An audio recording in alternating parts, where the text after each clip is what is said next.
Hey, Maddie. Okay, so I've had a look at these three. Certainly, in terms of what we were doing swing wise, especially in month one, really looking a hell of a lot better, and definitely more snap in that golf swing.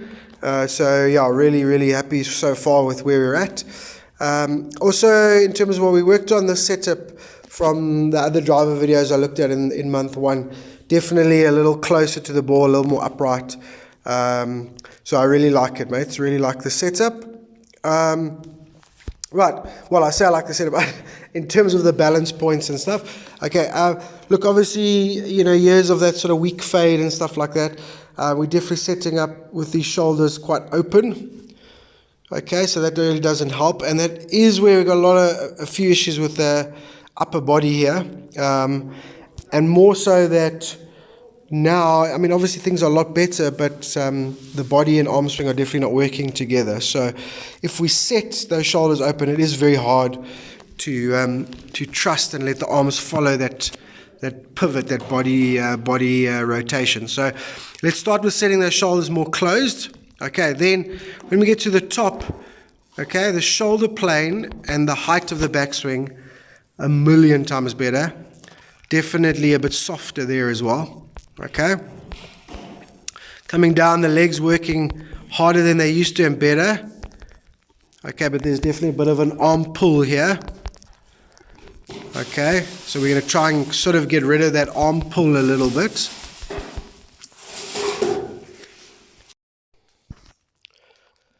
Okay, so although the leg is working better, we try to get rid of that little bit of arm pull there.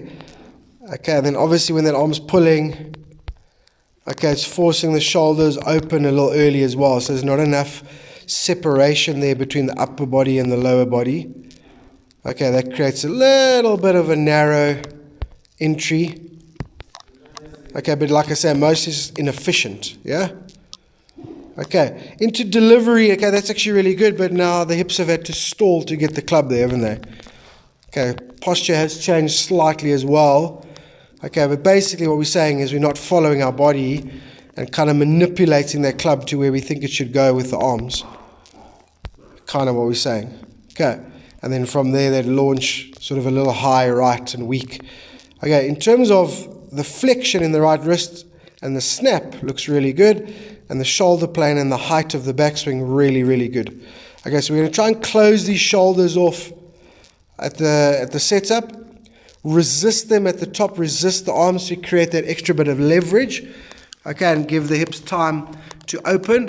All right, and that's going to create a little bit of a later hit, definitely, but actually more width on the downswing and more synchronization. Okay. Right, now it sounds complicated, but basically it's just two moves. So close the shoulders in the setup, and then resist the upper body at the top of the swing in the transition. Keep your back to the target, that type of thing. Okay. Put those together and then it'll create all those side effects that I've just explained. Alrighty.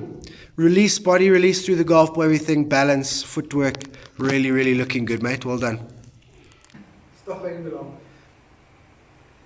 Awesome, mate. Okay, right. So what we're going to do with the driver, we're focused. Don't worry, all the complicated stuff that I was explaining. Okay, it's just cause and effect. So I just want you to understand what's going to happen when we make those two simple changes. Okay, so you don't have to worry about all that other stuff. If you get it and understand it, great, but don't worry about it too much. Basically, we're going to say that we're going to end up with a downswing with a little more width and obviously a little more sort of dynamic move to it.